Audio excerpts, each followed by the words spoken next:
अस्सलाम वालेकुम नाज़रीन, मैं हूं नूर फातिमा और आप देख रहे हैं डिसी टीवी यूएसए इस्लाम पाकिस्तान में खुशामदीद। जैसा कि व्यूअर्स, हम आज़ाद कश्मीर के ज़िला पुंछ के जो शहर है रावलाकोट, उसके दौरे पर हैं और एक ख़ास बात मैंने कहा कि आपकी नॉलेज में ले आऊँ, वो ये है कि आपने ये बात तो सुना होगा कि आप आज़ाद कश्मीर में बाय एयर नहीं जा सकते, लेकिन क्यों? क्या वहाँ पे एयरपोर्ट्स नहीं हैं? क्या वहाँ पर जहाज नहीं जाते? इसके पीछे कितनी हकीकत है, क्या सच्चाई है, क्या कहानी है, आइए इस वीडियो में उसको जानते हैं।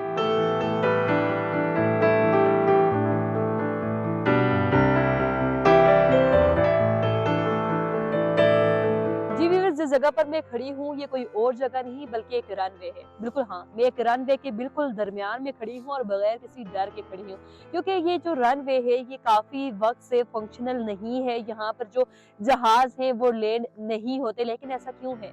यहाँ पर जहाज लैंड क्यों नहीं होते? और ये रनवे अगर आप देखें तो अभी तक ये काफी अच्छी कंडीशन में है। इसको देख के आपको लग रहा होगा कि मे बी ये रनिंग हो और फंक्शनल हो, यहाँ पे जहाज लैंड होते हो, लेकिन ऐसा बिल्कुल नहीं है। ये क्यों है, ये आपको हम बताते हैं।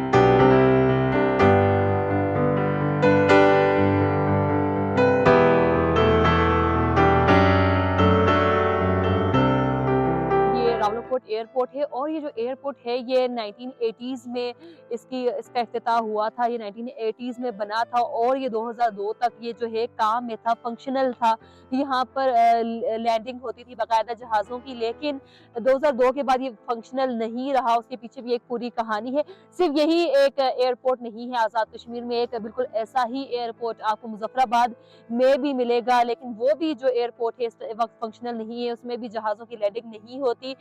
उसके पीछे की कोई खास कहानी तो नहीं है, लेकिन जिस वक्त ये एयरपोर्ट बना था उस वक्त जो जहाज थे उन जहाज़ों में टेक्निकली प्रॉब्लम्स आ चुकी थी, उनमें काफ़ी सारी खराबियां हो गई थी, जिसकी वजह से वो जहाज जब ख़त्म हो गए और दोबारा से उन जहाज़ों पे ये नए जहाज खरीदने की तरफ जो है हुकूमत का कोई तवज्जो नहीं गई और ये जो एयरपोर्ट है या ये जो रनवे है तब से लेकर अब तक ये बिल्कुल वर्किंग में नहीं है, ये बंद हो चुकी है। उस वक्त के जो जहाज थे उनके बारे में मैं अगर आपको बताऊं तो वो 16 सीटर जहाज थे, जो बड़े एयरप्लेन्स है, लेकिन जैसे PIA के और इस तरह के जो बड़े एयरप्लेन्स हैं वो तो यहाँ पे बिल्कुल उनकी लैंडिंग नहीं होती। लेकिन आज के दौर में भी यहाँ पे हेलीकॉप्टर या प्राइवेट जो जेट्स हैं उनकी आप लैंडिंग करवा सकते हैं। और एक और खास वजह भी है कि आज़ाद कश्मीर में जो है एयरपोर्ट है वो फंक्शनल क्यों नहीं है, क्योंकि इन एयरपोर्ट्स को काफी हिडन रखा गया है ताकि इमरजेंसी की सूरत हाल में यहाँ पे प्राइवेट जेट्स या आपके हेलीकॉप्टर तो यहाँ पे लैंड करे। लेकिन जो दुश्मन ममालिक हैं, जैसे कि आपका एक दुश्मन ममालिक भी है,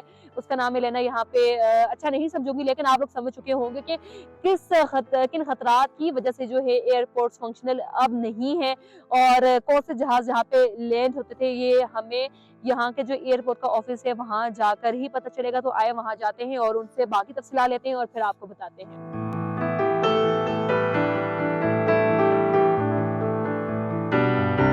मैं आपको बताती चलूँ कि यहाँ जो ऑफिस है उनसे हमने जो मालूमात ली हैं उनके मुताबिक यहाँ पर वीक में सिर्फ 2 ही फ्लाइट्स आती थी, वो भी सिर्फ इस्लामाबाद से आती थी। इंटरनेशनल या पाकिस्तान से आउट ऑफ द कंट्री कोई भी फ्लाइट नहीं आती थी, इस्लामाबाद से ही आती थी। और इस्लामाबाद से जो जहाज यहाँ पर आते थे उनका नाम फोकर था, जो 16 सीटर जहाज उनको कहा जाता है।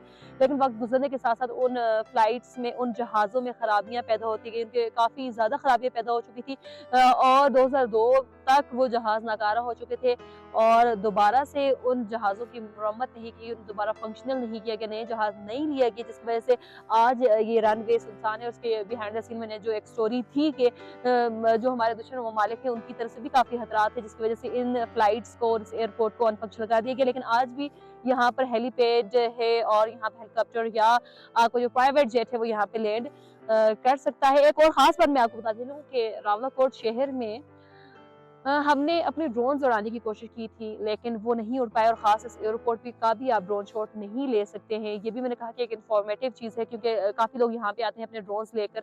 उनको ये भी बताते चलूँ कि रावलाकोट में या इस एयरपोर्ट में या अंदरून रावलाकोट जो है वहाँ पर आप कोई भी ड्रोन शॉट नहीं ले सकते, क्योंकि यहाँ पे एजेंसीज या मैं कह लूँ कि परमिशन नहीं है, आप ड्रोन शॉट्स नहीं ले सकते। तो अपने ड्रोन्स लेके आने की ज़हमत मत कीजिएगा।